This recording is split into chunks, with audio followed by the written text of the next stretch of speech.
Hey everyone, and welcome to 1.21 Gigawatts. I am Peter, that is Connor, and this is our usually weekly movie trailer talk show where we pick a bunch of trailers from the past week, or in this case, the last 2.5 weeks, and we talk about them and we pick our favourite at the end of the show.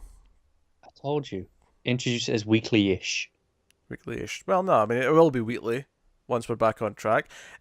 We missed last weekend because Connor was sick. And unfortunately, that came after a really tough schedule the week before. So this is a really supersized show. We have 19 trailers that we're going to talk about. Are you sure? Because I don't remember watching 19. There was 19.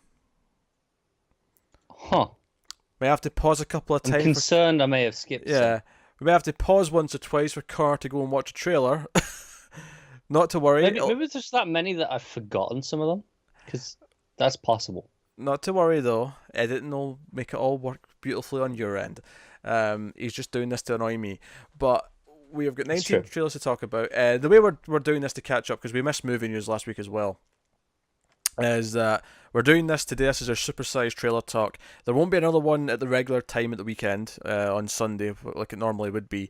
The next one will be the following weekend, so it'll be a week and a half till the next one as well.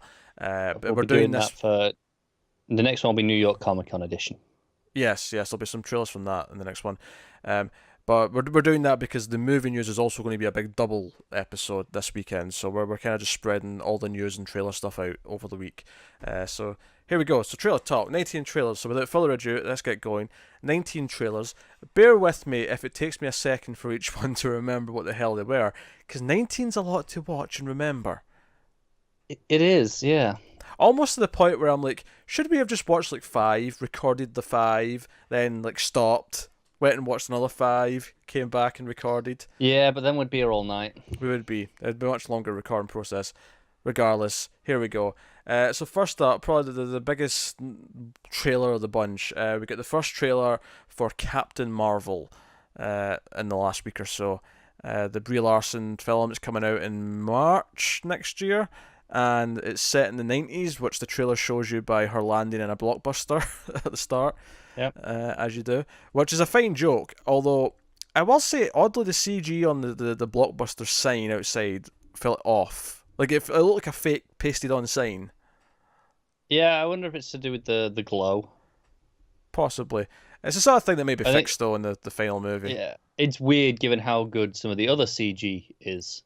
Yeah, because it's a big budget CG filled action movie. There's tons of alien spaceships and Some fantastic de-aging effects which we've seen before. yeah. We got young Samuel Jackson, 90s era. We got young Coulson with more hair and all sorts in this trailer, which by far is the most interesting parts of it, I think. That, and there's a hilarious moment where Captain Marvel punches an old granny in the face, which did make me audibly laugh. I'm not going to lie.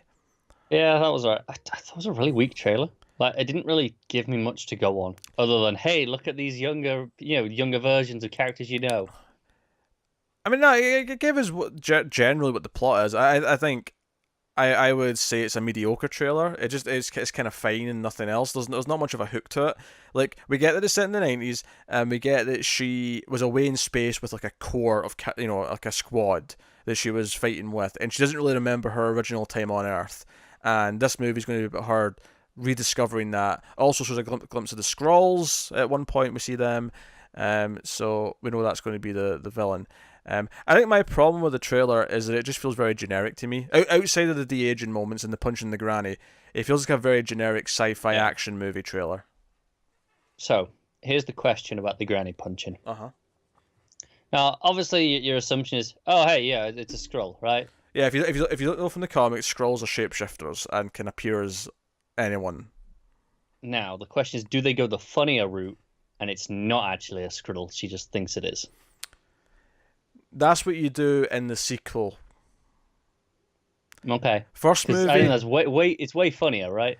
It's funnier, but I think you can get out. I think you can draw it out by having it really be a Skrull in the first movie, and then in the second movie, or even the third movie, or the Avengers movie with her in it, whatever it is, she punches a granny in front of everyone. Like that. Yeah, it's even funnier than the Avengers, right?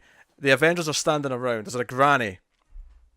She goes up. No, hey, I've got this, guys. This is actually an alien scumbag. I've got this. She goes up, punches the granny in the face with her super strength, and then this granny's just lying there on the floor, broken jaw, and like everyone's just standing there like, what the hell, Marvel? What the hell? What does it say about me as a person that that's the version I want to see?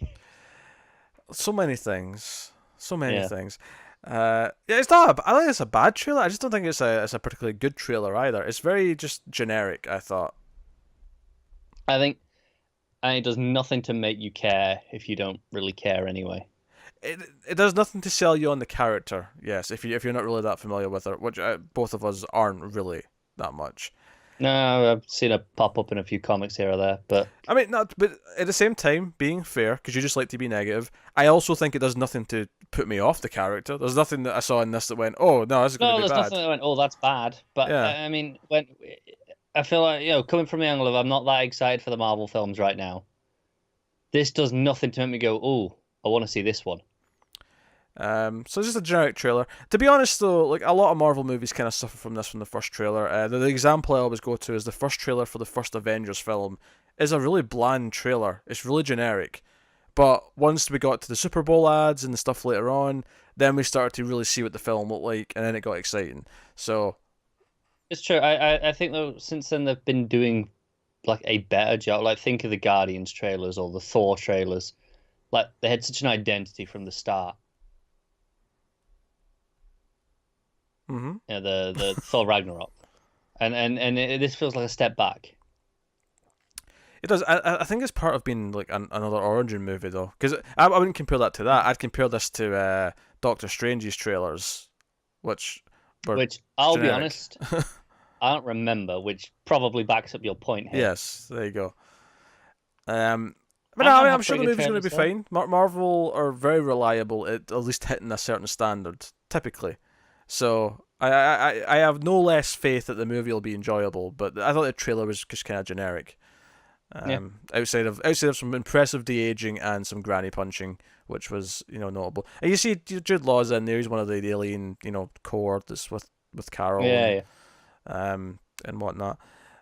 But hey, so no. We'll I assume the second trailer when it hits will maybe have some more of the actual money shots ready that this didn't have. I would thought so, yeah. Yeah, a very quick cut this one. Anyway, we shall move on to the second trailer for Bumblebee, which got another trailer. I don't know if you watched this because you have your second trailer rule. I did because I thought the last one was a teaser.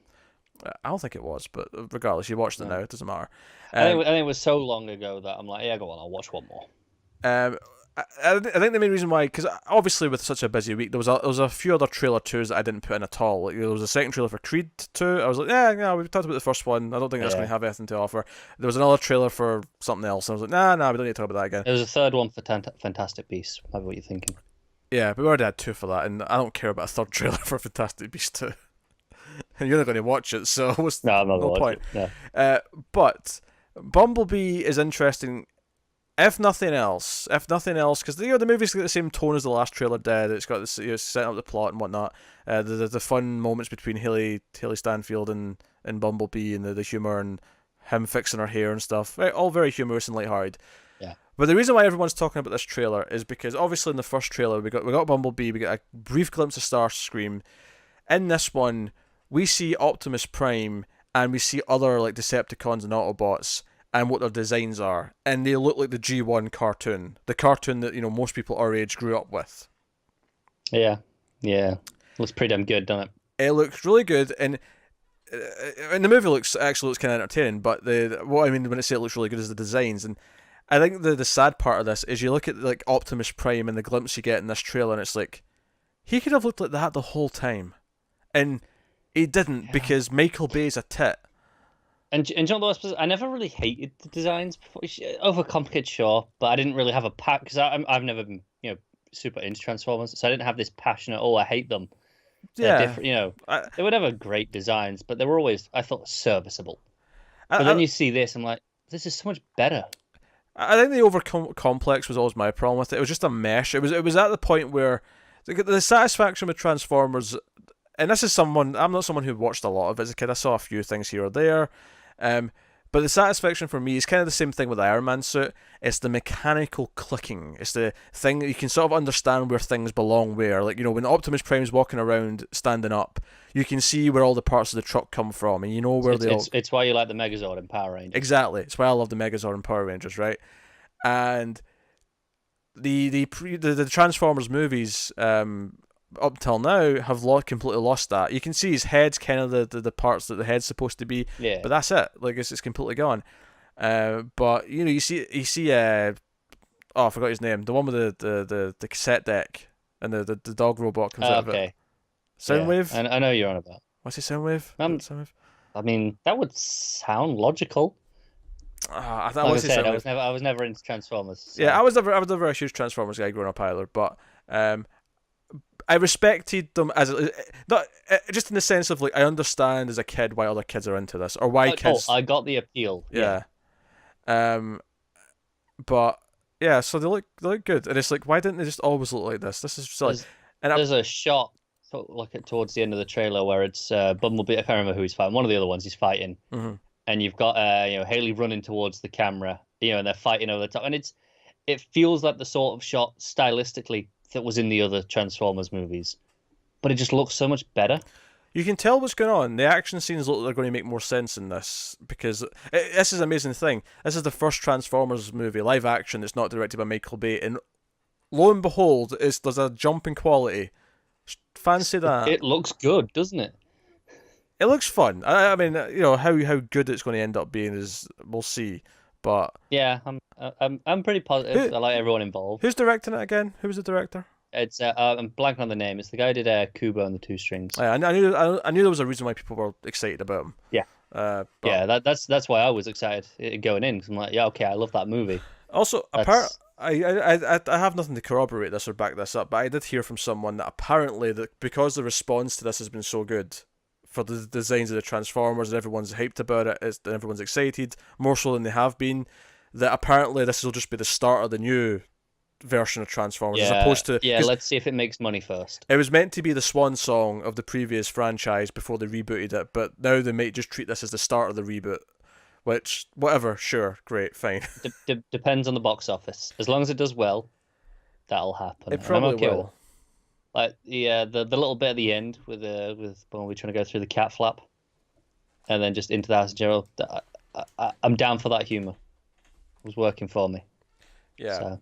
I'm fairly confident it'll make money. It is coming out in a busy season, but sadly, and I say this because even though I'm kind of like into this from the trailer, the movies that it might demolish might be more deserving of making more money. Yeah, but let's be honest, the Transformers movies, even at the worst, they make money. Yeah, they've made a lot of money. Which is why you being cynical and saying, "Oh, let's see how much it makes." I'm fairly confident it's going to make a reasonable amount. No, I would have thought so. I'm just wondering if maybe people have finally got sick of it, and now it's okay. But here's a good one, and it's too late. That's possible. But I think Last Night still did, especially overseas. Last Night did really well. It did do well, but But maybe that was the one that pushed it over the edge in terms of people went, you know what? I don't need any more. That's my concern. Nah, 4 did that for me. It's not even like 3. Oh, I haven't seen past the first. You don't have to. You really don't. But part of me feels like maybe I should before this one comes out, just for the hell of it. Well, I only have to see 5. I'll have to see the last one, where Anthony Hopkins showed up for his paycheck. I'll have to see that one if I want to be completionist, just so that I'm caught up before Bumblebee. Yeah, I'd have to watch 2, 3, 4, and 5. Oh boy. That would be a rough day. That's a drunk binge if I've ever heard about one. I see potential. But Bumblebee is looking surprisingly good, and Transformers fans from the old days seem very happy with how the Transformers are looking, and they do look better. The simpler designs just look better because you understand them better. You understand how they function.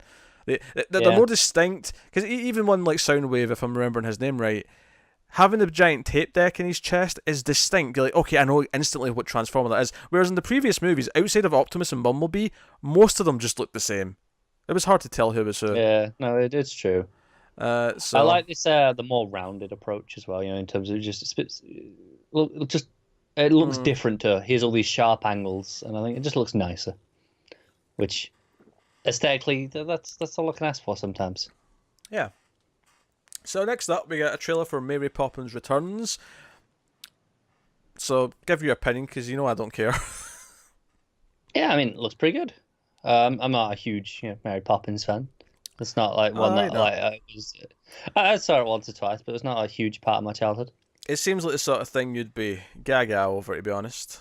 It's the sort of thing that if you put it on now, I will very happily watch it and almost certainly enjoy it a very good amount. But it wasn't like a core part of growing up for me. Yeah, I didn't really like it as a kid. I would probably hate it if I tried to watch it now. I don't like musicals. I don't like. I sense an influx in preparation for a new one. Oh God, no. I do not like whimsy. I have been on record saying that, and all I got from this, see any trailer where it comes up with a caption along the lines of the magic, the magic returns, or feel the magic, anything along those lines, anything that uses the word magic just to mean the fantastical beauty of the story. Yeah, not actual magic. Yeah. And I'm not a big fan of magic in general either, actually, but in this context, like, experience the magic. Any trailer that says that, I probably hard out on the movie. I'm probably no, I don't want to see it. Yeah, no, I get it. I think it looks pretty good though. Emily Blunt looks good in the role. Yeah, Emily Blunt does well. She can... I appreciated keeping the 2D animation. I think it would have been really easy to just all right, let's do CG 3D animation. Yeah, no, that's they've got a novelty there with that, I think, and they can roll with it. I think I just expected them to kind of update, and I really appreciate them. Same goes for Space Jam 2, by the way. I don't want 3D, CGI Bugs Bunny and Daffy Duck and Taz and Lola. No, you want the throwback. I want 2D. I want the 2D harsh cutout animation. Yeah, exactly. Next to whoever's in the next one. Two basketball players. We don't know any current basketball players. Let's be honest, I only know who Michael Jordan is because of Space Jam. So whoever's in this, I will then know because of Space Jam 2. Yeah. Assuming it's good enough. I don't know if this one won't have Bill Murray in it, which is also a big part of why I like that first one. Also, it came out at the right time, and I was a kid, and so on. But you're going to see it anyway. Oh, we'll review it. Don't you worry. I'll have. But yeah, Mary Poppins Returns has nothing for me, so that's fine. Moving on, Her Smell. Yeah, that's right. There's a film here called Her Smell. Okay, I've definitely not seen this one. Oh, Jesus Christ! You did not send me this trailer. Yes, I did. It was in the first list. No, it's not there. It's not there. It's on the second list. I mean, no. Maybe you didn't send me this one. This one got lost between the cracks. Then. Yeah. See, I'm not responsible for this shit. This is shoddy work on your end. Look, it's Elizabeth Moss, and she's acting up a storm as this 90s kind of punk rocker who doesn't care. She loves to shop late. This is actually a really interesting trailer because it's just one scene. It's not like a cut trailer where there's like cutting between them. Oh yeah, the interesting one you don't send me. Yes. And she's basically, it's before a show where she's going to be performing, and she's like backstage, and she seems half drunk, and she's basically giving a speech about how she's always late and you want to make them wait, and she doesn't do any shows before midnight, and she's like asking her mum who's there to like, hey, confirm this, that I always have to be late, and when I die, make sure my funeral's 30 minutes late, and put on the side of the coffin, sorry for the delay. And this may not sound that invigorating on its own, but everything is in the performance. All this trailer is hey, look at her tear the screen apart and feel the awkwardness, because as she's saying this, it's not like everyone around her's like, like playing up the joke and going along with her. Everyone around her feels awkward, like she's spiraling, like she's on a course for disaster because of her attitude and because of what she's doing. You get so much of the feeling of what the movie's going to be about through this scene, and it's effective because it doesn't really spoil much because it's just the one scene. Yeah. But it sells you on the premise, it sells you on this character, sells you on her performance, and how it's going to make you feel. And even the camera work takes down. A lot of it's one shot, not all of it, but a lot of it is. It looks well directed. So it's called Her Smell. She's a 90s rocker. Cool. I've got nothing to add. I know you have nothing to add, but it's funny because it was a pretty good trailer. So next up, we had a trailer for Captive State. Did you get this one? No. What? You didn't give me this either. Do you know what it is? These are the ones that were added in the second. Oh no! I've got this one. Sorry, this one is in the second one. I just don't remember it based on the name. John Goodman. I've got this. Poverty's been abolished. All right, I'm with you. Yes, I'm on it. Right, okay. You're about to make me look bad. That was the second trailer. I wasn't expecting the second bunch. It's fine. Yeah. So, yeah, basically, like the country has been like poverty's been abolished. Everyone seems to be working. It's very strict laws by the looks of it. And then it turns out at the end that there's like some sort of alien overlord. We just see this ship coming in. You know, the people who are now running the country, and it just comes over the football field. It's very much a teaser trailer, and it's trying to sell you on the tone more than anything else. It's just enough to maybe get a sense that there's like yes, it's very efficient, but it seems like it's very oppressive. And it's like, sure, absolutely. Yes, everything's better, but everyone's like under the hammer, as it were. So it is, yeah. No, I actually read the description of this one because sometimes, especially with the teaser trailers, they give me a little bit more to go on. Mm-hmm. And the teaser trailer mentions set in a Chicago neighborhood nearly a decade after an occupation by the extraterrestrial force. Oh, interesting. Captive State explores the lives on both sides of the conflicts, the collaborators and the dissidents. Which I thought was interesting because I didn't get that this had been going on for that long with the aliens specifically in the trailer. Yeah. It doesn't surprise me though, because the way they said that they've abolished poverty and stuff, I was like, yeah, that's just like something that took 10 years to do, as opposed to just show up and wham bam. It does. But it felt like when the aliens showed up at the end of the trailer, it felt like it was meant to be a surprise as well in the movie. No, I think that was just a surprise in the trailer, because the trailer didn't hint at aliens up until that point, and then it's no, our supreme overlords, and then you see this ship coming in. But I got the impression, no, they were always here. Like, whatever's going on in this movie, they were always here. And this is like an ending for the trailer to say, hey, there's aliens in this. Because up until that point, it just kind of felt like, okay, maybe there's like this deranged president who's like a dictator. Yeah. When I say it was a surprise, obviously it was a surprise in the trailer, but I thought maybe they were behind the scenes and it was just showing us that they were there. I didn't realize that the public just knew about the aliens. All right, okay. I think I assumed because of the ship's giant and covering an entire football field that it was hard to hide. No, that's fair enough. I thought maybe this was them, finally showing themselves, something that sort of moment. Not a lot to go on in terms of quality. The premise sounds fine. Yeah. The quick glimpses you get, I like. I love sci-fi, so I'm down. Yeah, at one point you see John Goodman. The one brief glimpse you get of him, he's putting on like a face mask and getting into like almost like a rocket ship like chamber or something like that. Yeah. It's interesting. Looks reasonable. Directed by Rupert Wyatt. Oh yeah, from Rise of the Planet of the Apes. Yeah, and he's a perfectly, not always amazing, but usually at the very least good. Yes. Director. So add this to your list. Put it on your radar. No question right now if it's going to be amazing or anything like that. But there is a question rather, is what I meant to say. But on the radar, I think it's the place to put this now. So. That's Captive State. Next up, speaking of sci-fi, is a film called Replicas, also a teaser trailer. This one's got Keanu Reeves in it. Yep. And they're trying to duplicate the human brain, like a specific human brain, from someone who has died. Because, the trailer starts with someone's like, hey, Keanu. Obviously, don't say that, whatever his character's name is. Hey, Keanu, we've got a subject. He's been dead like 8 hours. So, how specifically how long since cardiac? Is it 7 hours, 42 minutes or whatever? Is it, right, good, yes, prep the lab. And it just basically sets up the premise that they're going to try and duplicate what was in his brain into a synthetic brain and a robot body. And we get like a quick glimpse of a scene where the robot's looking at his hands and he's freaking out because he's like, what's going on? Why are my hands all robotic now?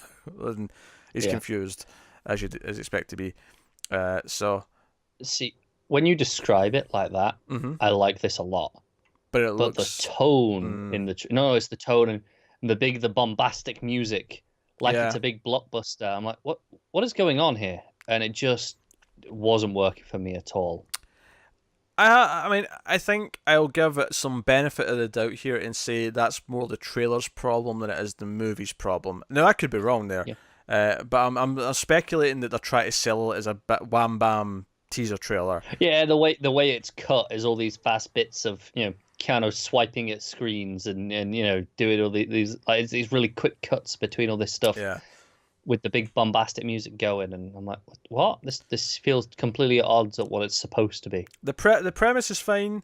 The tone and direction of it could be where it falls flat, and if they are trying to make a blockbuster out of this, like maybe we'll get more that maybe it convinces us that okay, I can see why this is a blockbuster now. Like maybe the guy in Yeah. the robot goes nuts and it becomes about hunting the robot who's freaking out because he's a robot now. Like or Yeah. something. Like, there could be more to it than what we're seeing here. It does sell us on the premise. It does sound a little bit generic. I feel like Replicas as a title feels Yeah, like a direct-to-video movie. it does. Is this direct to video? I'm assuming so. Why are you assuming so? I don't know. It just has that look to it. Nothing I saw implied that, but it could be. No, fair enough. Yeah, but Keanu Reeves hasn't done much direct-to-video, has he? Has it not? I It's feel a, like he must have done some. it's a different world today, though, because direct-to-VOD is not necessarily a bad thing anymore. But when I say No. direct-to-video, I mean specifically the era of direct-to-video. That's what it sounds like, the title. Mm. But hey, next up, trailer number 7 we're on here. Stan and Ollie, which is the Laurel and Hardy movie with John C. Reilly and Steve Coogan. So it's very much about because later on in their careers when they're touring the UK, and they kind of have a bit of a falling out. It's essentially a bromance movie about Laurel and Hardy and how they really do love each other in the end, and they keep their act Yeah. going, despite the fact that their days are diminishing. Winding down. Yeah. Yeah. So, what I did like you the look feel? of it. Looks fun. I'm a Laurel and Hardy fan. Uh, Grew up watching a lot of the movies. I actually have never seen a Laurel and Hardy movie. No, I grew up watching a lot of them on TV. When I was young. I'm talking like 5 to 8. Yeah. No, I never seen any, so I have no attachment to the characters or the actors. You know what I mean? Like the characters in this, The, but the, the people. yes, the people. I have no attachment to them. I'm not a big biopic guy. It does feel a bit more on the sweet drama side of things as opposed to this to something that is specifically. It doesn't look super dry. Yeah. Yeah. So I don't know. It looks like a fine movie, but not one that's exciting to me or that I'm really motivated to check out. If I hear great It things, then looks like sure. a pair of great performances, if nothing else. Yeah, no, I think that's fair. Obviously, John C. Reilly's in some makeup to look a bit more Yeah. the part. So, Yeah. but yeah, so that was Stan and Ollie. Next up, we got a trailer for a film called Galveston. We actually got a teaser trailer for this a couple of weeks ago, and I didn't put it in because it was so short and brief that it I was didn't going to get. say, I don't remember that. Yeah, it didn't have enough in it to cover properly. So I waited for a full trailer, and here it is. Ben Foster and Ellie Fanning. Yeah. And he's like a hitman who's set up. He's told to go to this house without weapons, without guns, because they're just going to scare someone, but there's someone waiting for him. But he is able to fight back, and also there's Ellie Fanning who is like handcuffed to a chair. For what purposes we're kind of unclear on in the trailer. Is she kidnapped for a reason? Is she just a random victim of whoever lives there? We're not entirely sure. But they kind of go on the run together, and he kind of helps her and saves her.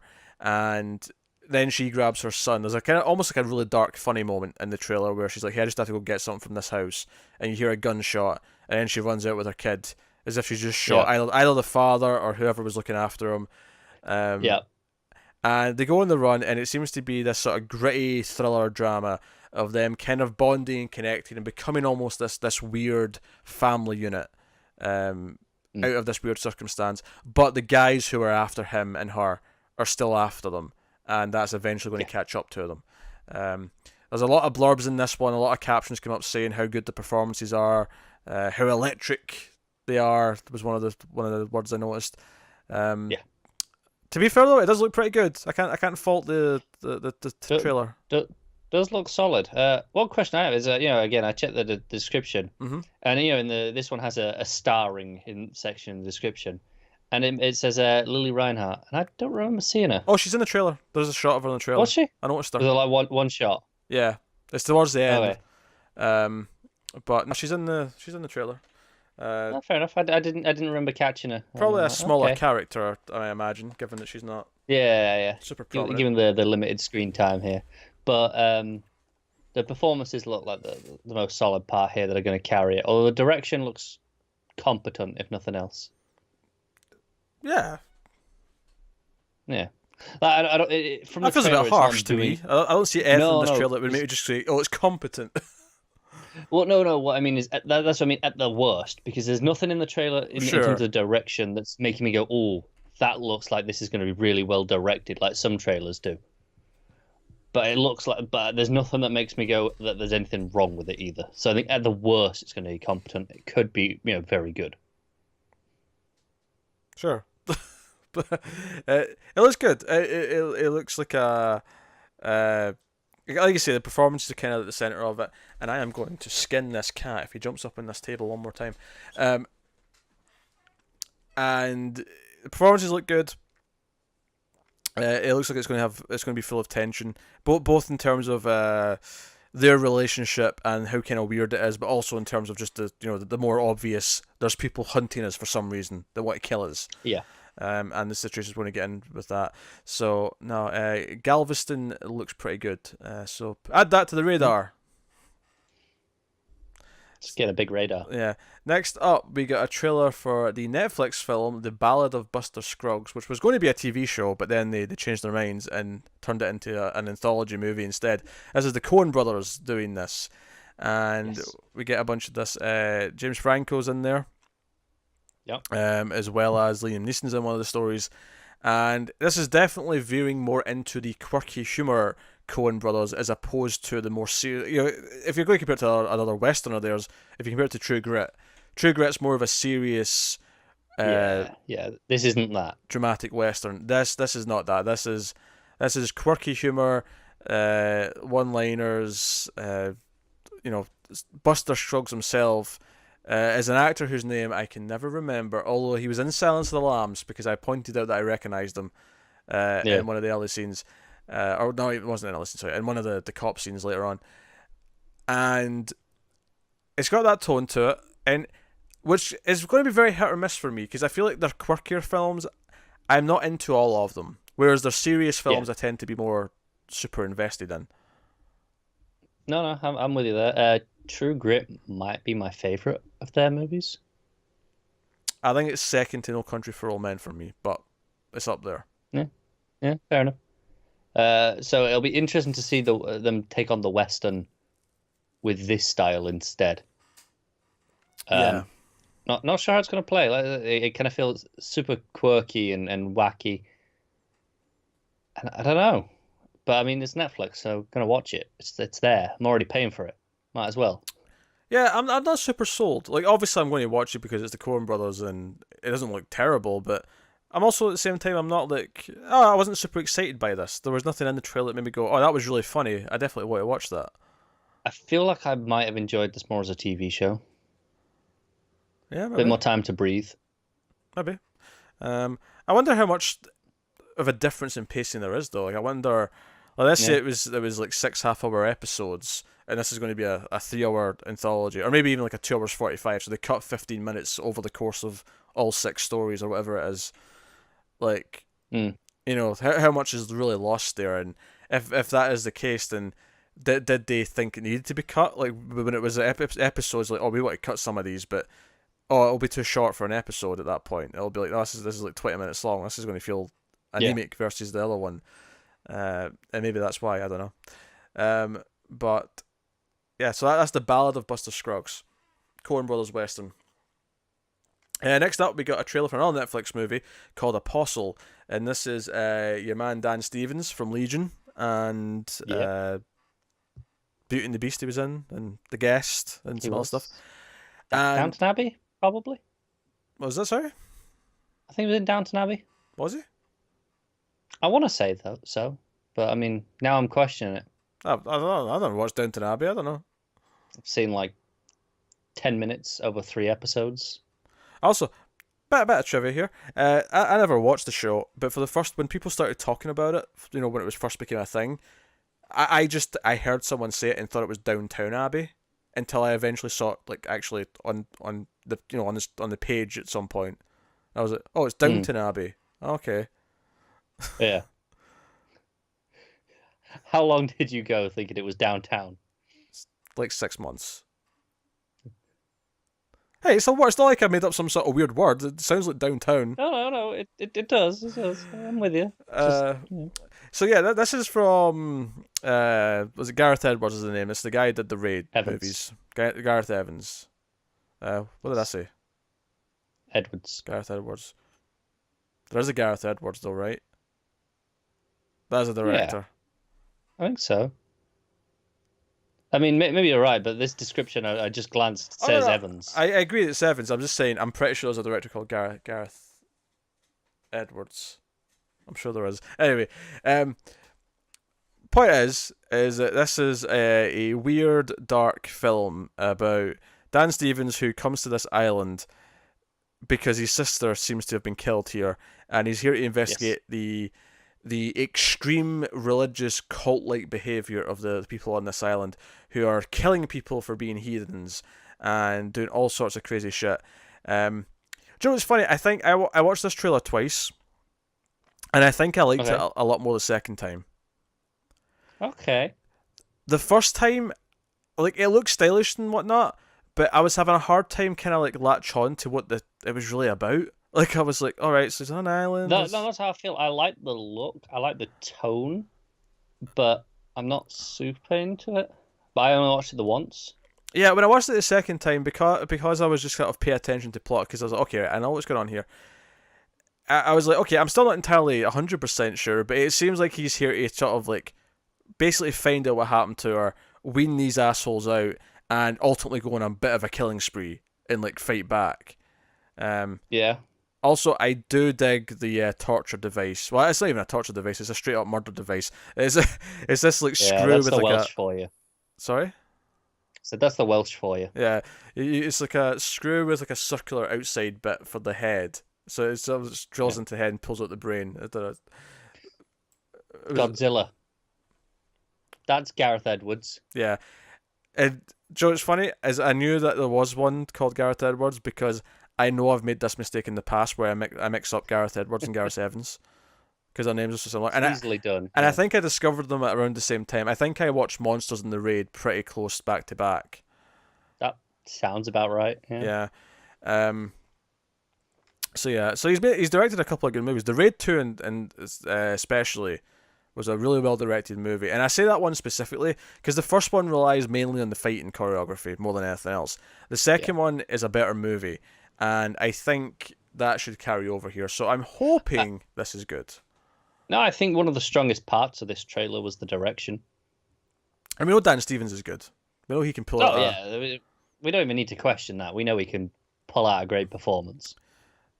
So I'm hoping this is coming October 12th. It's the same day as the Haunting of Hill House on Netflix, the TV show. So I'll probably do a scripted review for it, I think. We might have had a review discussion up, but that's when I'm away. So that's when you're away. Yep, exactly.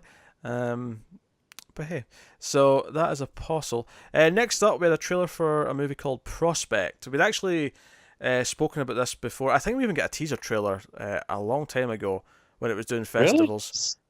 Really? I don't remember a thing about this. Oh yeah, I do. It was a very short teaser trailer, but we got the guy and the girl and the kind of the core uneasy alliance, right? And we get a lot more of that in this one where Prospect's a science fiction film. You've got this guy and this younger girl who come to this planet looking for this treasure trove of resources, and this other guy shows up on the planet and kills him, and then he has to make a sort of alliance with the girl to try and get the booty, as it were. And there's you know what? Yeah. I suddenly remember it because the title just clicked into my head as, oh, they're prospectors. And I Yeah. remember having that exact realization before. But I don't actually remember anything that I'm seeing. So, not the best sign for the movie. Let's be honest. Not I think it looks ideal. pretty good. I don't know what you're talking about. I think. Yeah. I'm kind of digging the look of this. It's got a good low budget sci-fi look to it. I'm liking a look at the planet. I'm liking them in their spacesuits. I like the simple kind of character, like, well, like I said, uneasy alliance. Like this kind of mutual kind of thing they have to set up to Yeah, that survive. just looks kind of forgettable to me. No, I'm kind of into this. I mean, I don't know if it'll end up being good, but I'm down for the premise and I'm down for the visuals so far. Well, fair enough then. You do you. So next up, we got a trailer for Ride, which is an Uber slash Lyft slash rideshare horror movie, where the Uber driver drops off pretty girl who kind of into him and flirts with him and asks him to come in, and he says, "No, I can't come in for a drink. I need to keep driving." And he picks up his next passenger, and he tells him the story of the girl, and he says, like, "Hey, what are you doing with me? Go pick up the girl. Let's go get her." And they go to the party. He comes in. She's happy to see him, and she ends up coming to the car with him, and they go on a sort of wild adventure, the three of them, into the night. But then it turns out this second guy who's in the car is a bit of a nut job and wants to force them to rob places and do illegal things and threatens to kill them if they don't comply. And thus the horror movie element kind of comes into it, where they're under threat. Yeah.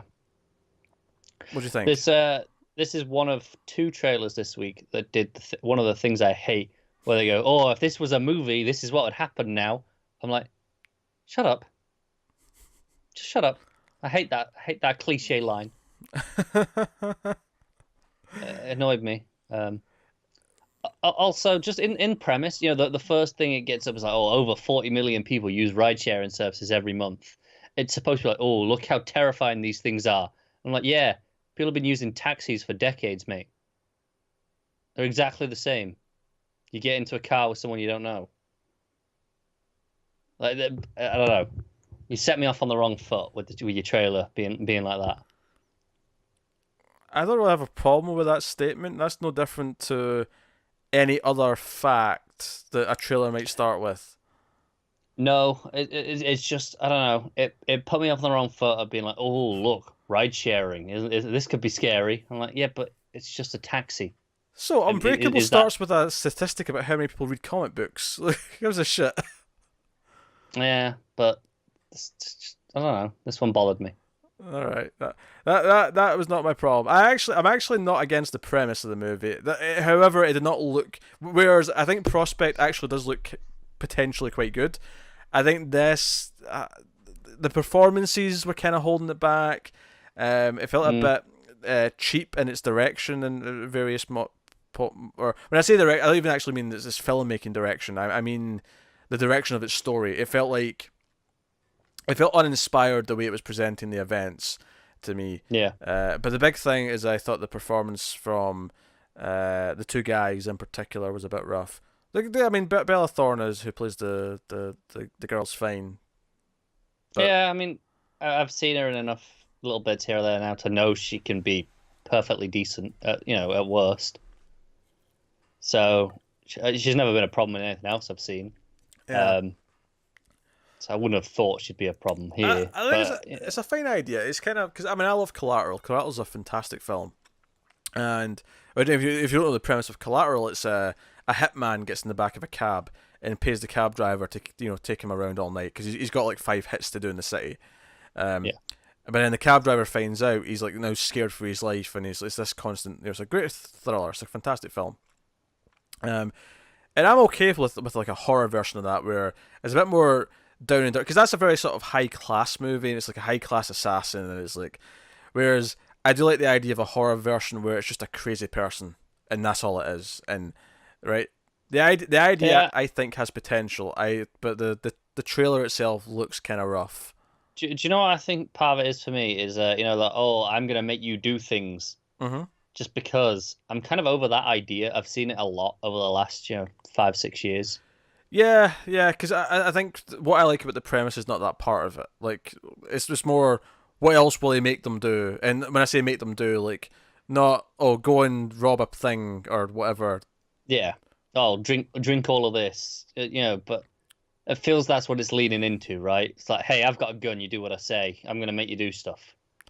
Yeah. I mean, it's different. It's different if it feels like it's less about making them do it for the satisfaction and more because he needs to do something and he needs two people to help him, so he's forcing them to do it so he can achieve whatever his goal Which I is. think is why I was okay with it at first when he sends the guy in to rob the store. I'm like, okay, keep yourself off the cameras. You, Yeah. you stay in the car, get the money. But then it devolves into, all right, you take off your clothes, you drink this bottle of whatever it was. Mm.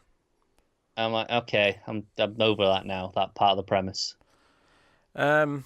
Yeah. It doesn't immediately like. I mean, if that's his thing, that's his thing. I think the big problem is that if that's going to be the thing of the character, then he needs to be more charismatically crazy or evil, right? Mm. If this was the Joker, just making them do random things, I'm kind of into it. This guy feels like he's just more of a normal criminal, and he doesn't have much of a personality to really sell me on the No, idea that no, none of that. If it's there, it doesn't come across in this trailer. he doesn't feel unpredictable enough to make that exciting. I don't think, at Mm. least in the trailer, like you say, you could see it once you see more of it in the movie. Who knows? Yeah, it's possible. But I like the I like the core premise, but the movie itself I don't think looks very very good. Next up, we got a trailer for Tyrel, which notably even has a blurb comparing it to Get Out at one point, and also Shitty Steve from Twin Peaks, who was in Get Out, is also in this. And it's about a black guy who is going to spend the weekend with this group of white friends, college buddies, whatever they are. Michael Cera's in there. He's one of the characters, and Yep. I thought this was a really weird trailer because Yeah, me too. it starts off with so he goes with them and there's like all these like weird casual racist jokes being made and he's kind of having to put up with it and it's kind of uncomfortable and it's like, yeah, this is really Get Out here, what's going on? But then what I thought was weird is that it never turned into something else. Get Out turns into, oh, there's something going on, right? There's some like thing. Mm. Whereas this movie, at least from the trailer, kind of presents it as, oh no, there's no other thing that it turns out to be. It's just going to be a weekend with him putting up with a bunch of white folk, and I don't know. It felt weird. It felt like there was no, like, here's what There's no hook. the hook, or here's what the point of the movie is going to be. Here's what ultimately the story is. And maybe this isn't fair and what it actually is because there's all the blurbs saying, oh, it's good, the usual stuff. Yeah. But it kind of feels like it's there just to cash in on the success of Get Out, right? It feels that way. And it feels like it's just enough time since Get Out that they could have snuck this in and actually, made it post Get Out. Because Get Out was March, give or take, last year. By the time this comes out, it'll probably be close to 2 years, or at least a year and a half. That's enough time to do a small kind of indie comedy or dramedy like this. Like Definitely. it's time. But I kept expecting it to get like violent or tense, and it never did. It just kind of. It plays with the idea like once or twice, like they come out with the knife and in the scuba suit and stuff, but never actually does it. Never does anything that makes me think, oh, maybe they will. Like there's just moments where they're like, is where I'm going? Oh, is this where it's going? And then it's not. Yeah. And it's just antics. I do like the title because when you hear his name's actually Tyler, but they call him Tyrel by accident. And then that's what the movie's called. Like I like the idea behind the title, but yeah, I'm not feeling it. No, me either. Next up, we get a trailer for a film called The New Romantic. It is it sounds like it's a romantic comedy. It's not really a romantic comedy. It's more of a sort of coming of age, young adult coming of age. And when I say young adult, I mean like young, early 20s, coming of age story about a sex column writer, right? Who is shit at her job because her love life is really boring, and she's going to get her column taken away from her because we see like a couple of funny shots of like her the guy she's trying to have sex with falling asleep or whatever, just really dull stuff, and she ends up befriending Veronica from Riverdale, who is not exactly a prostitute, but she basically escorts for like a really rich guy who pays her a lot of money and gives her a shit ton of gifts, and Yeah, I don't know if there is money involved, because that would be then actually an escort and prostitution. I think it's more yeah. just the gifts. I think that's how they justify it, like in this. Yeah, she's more of a gold digger, or as they coin the term, well, not that they coin it, but they bring up sugar baby. Is what they're calling Yeah, it. they didn't make up that. Yeah, they didn't know. Well, I've never heard of a sugar baby. I've heard of a sugar daddy and a sugar mama, but never a sugar baby. Yeah, no, I have. Yeah. Just makes sense, right? Fair enough. You look for your own sugar baby, not found one. Um, um, but she befriends this rich guy, and he wants to see more of her, and this becomes what she's writing about, and it seems to become kind of popular. But then she has this kind of existential crisis where she's worried that she is becoming kind of a hooker, and is she a hooker? Is this what that feels like? She doesn't know. But it's never like too heavy. It definitely has that tone of like a I don't want to quite say ladybird. It's not quite that strong, but it's got that kind of indie drama comedy kind of vibe to it, where it's going to be like bringing up these points, and she'll learn some lessons along the way. So it's kind of weird that I want to critique the tone for being so obvious, but at the same time, it's a solid tone that works for a lot of films, so I can't really fault it that much. No, that's true. I guess it's because you've just seen a great example of it in the past year or two. Yeah. If you're like, well, okay, do I need it now? Yeah. It's funny, there's actually two people from Riverdale in this. Valerie from Riverdale is also our best friend in this. Yeah. Uh, I call that. but- I will also say is, I was really expecting, it's called The New Romantic. I thought they'd use the Taylor Swift song, The New Romantics, and then it didn't show up, and I thought it was weird. I feel like whenever you get a title, you try and get the rights to that song and use it. Never heard of it. And, But, yeah.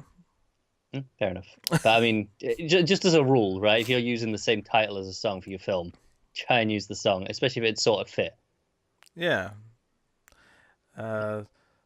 This is more of a low budget movie though, so I don't think they had the Well, maybe not. budget But, I mean, to secure. maybe they Taylor tried. Swift. I don't know. Because Yeah, who Taylor knows? Swift's she was off Spotify for a long time because she was making demands. She don't Oh, come yes. cheap. Perfectly reasonable demands of wanting to be paid. Oh, I wasn't saying they were unreasonable. I just Yeah. remember the story of her stuff being pulled because demands. Yeah, it's all back on now. Fantastic! I can sleep easy tonight. Taylor Swift's on I'm listening to Spotify. it right now, actually. Oh, that's delightful. Yeah. So as for the movie, I think it looks fine. I don't it didn't like stick out to me as like something I would rush out to see, but No, I think it looks like a perfectly solid example of the genre, but not one that will be like, oh, if you're not a fan of the genre, usually this will change your mind. Like Lady Bird probably is one of those examples where, okay, even if you don't usually go for these sorts of movies, this one stands out. I think there was a time when I did go for these sorts, but I think they've made so many of them with this kind of tone that You got a bit sick of it. now it has to be the exceptional ones. Now it has to be the ones that Yeah. are above the pack. And this could end up being that, once the reviews come out and we hear about Could it. be, yeah. But right now it's kind of like, okay, like it looks solid, but is it for me? I'm not sure. But hey. Well, that's fair. I agree with that. Next up, we got a trailer for Solis, which is another interesting premise. It's a sci-fi movie about an astronaut who's in in a ship that veers off course, and he ends up he's drifting towards the sun, and the entire movie seems to play out kind of like Did you get this one? I can see you scanning for it. No, I'm trying to check to see if I've missed it, but no, I didn't get this one. This is like a weird game of roulette. Just one or two random trailers that you. I'm just double checking because there's a lot of trailers I might have just forgotten. But no, so what this is that he's drifting towards the sun in the ship, and there's another ship that he starts communicating. The one woman specifically that he's getting over the comms, who says she's coming for him. But what this looks like to me, given all the shots in the trailer, is that it's entirely set with him on this small ship. you never see. I mean, maybe you'll see the other ship at the end of the movie, I imagine, but if she shows up in time before he dies and goes out of the sun, but it's like him on his own. It's kind of like a Buried-esque movie, but on like a small ship with him drifting towards the sun, and this woman on the other ship trying to come and rescue him in time. So he's on the radio a lot, talking to her, but he's on his own trying to fix small problems that come up. The one point the window cracks and it's like, oh, tension, scary. Is very much my kind of premise. I love these types of movies. The trailer itself looks like it could be good, but it wasn't like completely selling me on it. The acting from the main actor and his dialogue weren't great in the trailer, but the problem is the trailer is cut fairly quickly. It's cut with a lot of adrenaline, and I feel like this is a sort of movie where the actual movie should be a lot slower than this. But acting, usually you can tell through the cuts. Usually you can. I think in a movie like this, that would be a concern because it would be. Okay, you got one guy there; they've got to carry it. But it wasn't like bad though. It was like it's not grabbing me in the same way that some tour de force performer does. It's no Tom Hardy and Locke. It's not Tom Hardy and Locke from what I can see. And again, it's another fairly low budget sci-fi movie, which I have to commend. I'm glad that all these low budget sci-fi movies are a thing, and they look good. Like, it looks good. It looks solid in terms of its visual. Because the risk with the low budget sci-fi movies is you get these ones that have the blue tint and they have this really cheap like sheen to them. I think both this and Prospect both look pretty solid as far as their visuals go. It's a visual style they can achieve on a low budget, but they still picked one that looks good. There was choices that were made to make it look appealing. And this one arguably looks much more expensive because it is all on a ship in space. So this is that. Whereas with Prospect, they shot in a forest or whatever, and it's like, we'll put a planet in the background and we'll change the tint of the sky and whatever. I think Prospect looks better than this one does in terms of quality. But I like the premise as well for this. So I'm curious to check it. I'm curious to see what the opinions are and what the reviews are saying when this hits. But it's definitely again something that kind of appeals to me. I wouldn't have minded watching this one. I said at the start, it's like I didn't feel like I watched 19 trailers. Okay, 2 so far, 2 out of 19. So you're still at 17. Yeah. So far. What we might do is we might pause before we pick our best of the week, and you can go and quickly watch the 2 that you didn't. That's fine. I don't care that much. Oh, come on, be a sport. But anyway, so that was Solis. Next up, we had a trailer for The Super. I saw this one. You saw this one. You remembered it because it was really bad. I could tell. Yeah. So this is about a new guy who gets a job as a super in a building. He's an ex-cop. And the plot seems to be that the previous super, played by Val Kilmer, who I did not recognise at all, by the way, because he has like makeup on, he has these glasses on, he looks very different. But he's a creepy child molester, and he's basically hanging around the new super's kid, and creepy things happen. I actually remember getting the news about this and talking about the premise, and how I could see how this could turn into a good thriller, but it sounds like it's going to be a really generic, crappy, cheap thriller. Yep. And that is exactly what this trailer is. It is super generic. Yeah. You get early on some atrocious fire CG effects. Mm-hmm. There's a lot of over-the-top audio cues when the text comes on the screen. There's a lot of bangs and, overly dramatic. There's a moment where the woman falls onto the floor and she gets dragged, she's grabbing onto the corner of the wall, and it just looks comical. Mm-hmm. It looks like a bad direct-to-video thriller. Honestly, out of everything we've looked at so far, it's probably the one that I'd fear watching the most. No, I agree with that. This is easily the worst that we've seen so far. And luckily, it's not. It's more of a thriller than a horror movie, so I don't have to watch it for streams. So I'm happy that I lucked out there. It looks really bad, and the main actor's terrible. That's the other big problem. With it. He is a bad actor. Yes, he is. Very bad. So that is The Super. I won't waste any more time on it. But hey, we're making pretty good time on this. For that was trailer number 16. Okay. We're making good time in this. We're all about an hour.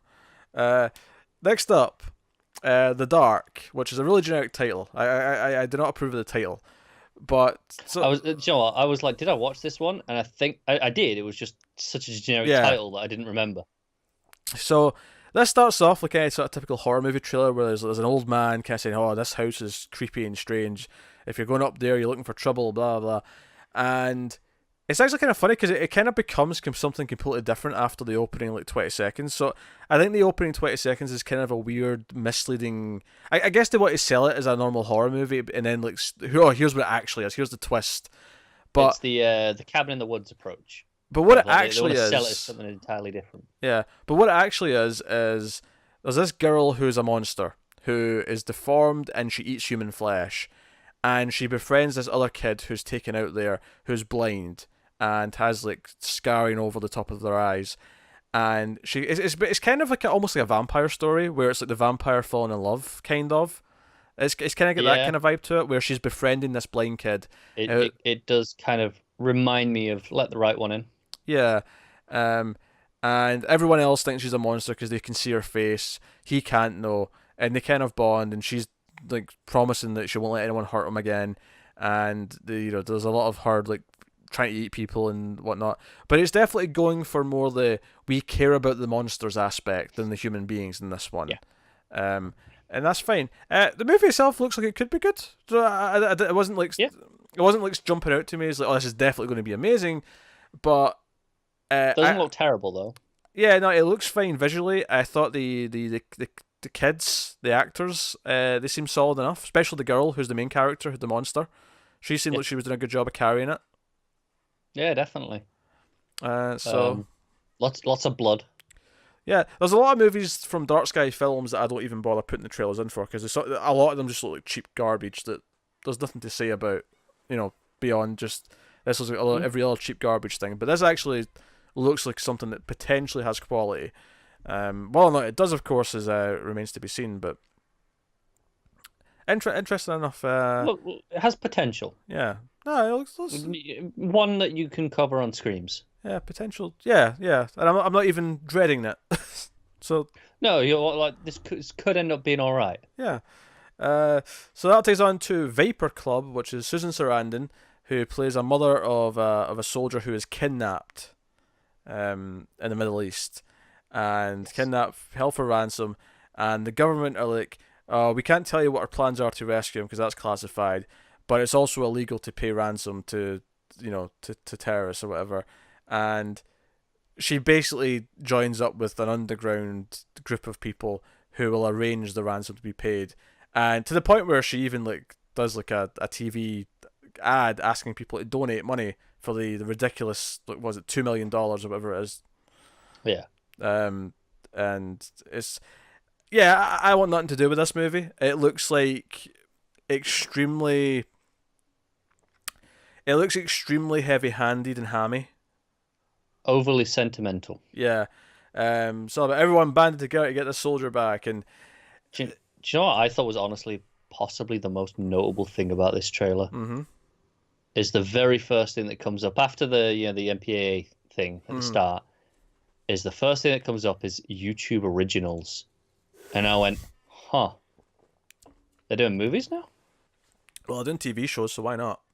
Well, yeah, I knew they were doing TV shows, but I didn't realize they were doing movies as well. And I went, right, okay. Mm-hmm. This is what we're doing. Yeah, it feels overly sentimental. It feels like, and obviously Susan Sarandon's a good actress. We don't have to, Yeah, it says here Matt Bomer's in it. I assume he was the soldier. I can't remember. Yeah.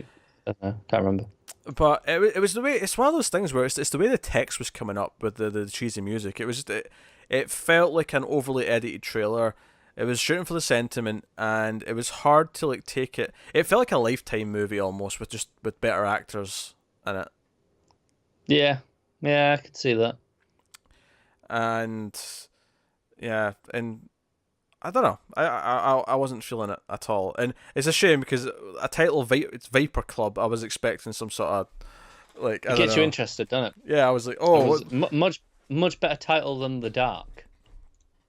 some snake themed cult doing things. I don't know. You tell me, you say Viper Club, you put things in my head, and this disappointed. Yes. This was a cheesy, sentimental drama about a mother trying to save her son, and all the struggles that will come with that. Cue the piano music and the uplifting cheer. She's probably going to succeed.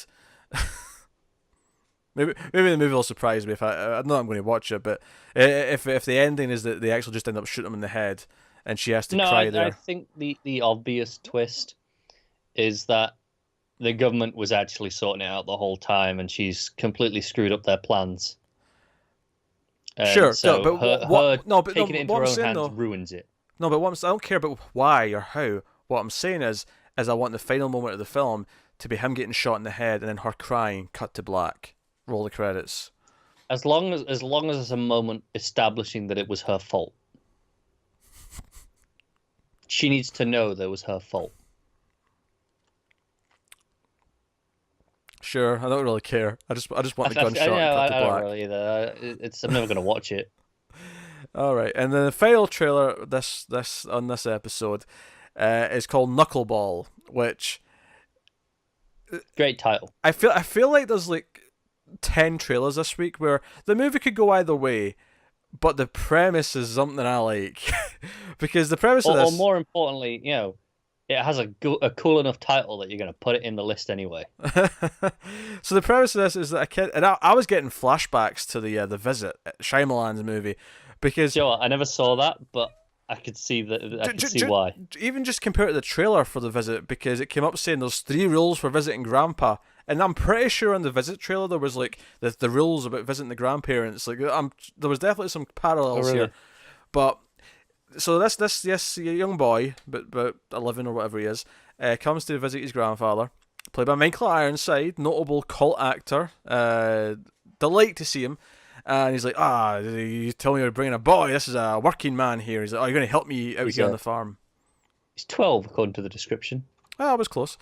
And he's like, you help me with the work in the farm. And he's like, you did good today, son. And he's teaching him how to throw a knuckleball. Because obviously you read Knuckleball and you're like, it's going to be a baseball themed movie. And it, obviously it ties into the plot in some way, but it's not a baseball movie. It's him being able to throw a ball properly, or a knuckleball specifically, is relevant to him defending himself, because the premise of this is that his grandfather dies in the middle of the night, and the only other house nearby belongs to this creepy sex pervert pedophile who clearly wants him, and lies about his phone not working during a storm, so the kid wants to phone his parents, he can't, and it becomes a mono, if you will, Home Alone movie that's more violent though, because the kid starts making like Molotovs and starts like defending himself. Yeah, when he threw the Molotov at the dude, I was like, okay, I could be into this. Yeah. No, I mean, actually, I don't think it was a Molotov. I think it was a baseball and a sock that was set on fire. I think that's exactly what it was. But I think you're right, but. And he'd already poured oil on the wall and the floor below him, so he was just aiming at that. Yeah, it's a Home Alone trap, but like super violent because it's like fire. The dude's on fire. Yeah. I'm down. What more can I ask for? There's a dude on fire. So honestly, the idea of a 12-year-old fighting off like a villain like this in a non-comedy way is actually kind of appealing to me. Now, it's probably going to be more of a B movie than like a straight up like actual serious, well-directed thing, but I'll take a B movie about this. I'm into it. Yeah, me too. So, because Michael Ironside at one point in the narration's like, he's a smart boy, and that's when you see him run around with like hoses and stuff, and he's setting up traps and he's doing things. I'm into this. I'm into Knuckleball. I'll happily watch this one. Happily. Yeah. No, this looks like it could be a blast. So that's trailer number 19. So you missed 2. Could have been worse. Could have been worse. Which does lead us to picking our favourite trailer of the episode. And we have a lot to pick from. I have 2 more to pick from than you, but we have a lot to pick from regardless. So, how are you feeling? It's quite difficult. I feel like a lot of these trailers are in a very similar level this week. There's a lot of, it looks alright. It's not blowing me away, but It could be solid. A lot of There's very sevens. few trailers where I go, oh, that's the one. A lot of 7 out of 10 trailers. If you we don't normally rate them, but I'm just a lot of Yeah, no, sevens. yeah, they're pretty good, but Yeah. nothing standing out. Um, you never saw Her Smell though. Her Smell was a pretty good trailer. I wouldn't say it's the movie I'm looking forward to the most, but Her Smell is a way of selling your film. Um, I thought was really Yeah, solid. I think Captive State had a pretty decent trailer. Yeah, that's fair. Bumblebee was pretty solid to be honest. I Yeah, can't really fault it. Bumblebee is probably up there. Good music in that one. Yeah, I think Bumblebee might be one of the most well-rounded packages. It gave me some of the good action. It gave me the comedy. You know, it gave me a I, good sense of what the movie is and had a pace to it. in terms of trailer and also in terms of the movie looking good, I think Galveston should probably be mentioned because I feel like more than a lot of the other ones, it's more of a surefire bet that that's going to be good. That's fair.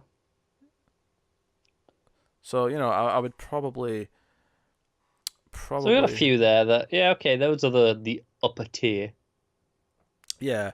And then I also want to mention Knuckleball because I had no idea it existed, and then I'm like I'm in, I'm Yeah. into it. Best, not so much. So I'll probably go with Her Smell. I think it's probably the best trailer. I love a trailer that's not actually cut up stuff. I love when a trailer is just a scene to give you a taste, and manages to make a point with its scene, and that's what that trailer did. So, um, No, that's fair. Obviously, Her I didn't Smell. see that one, so I'm gonna go with Bumblebee just because I think it was the most well-rounded traditional trailer.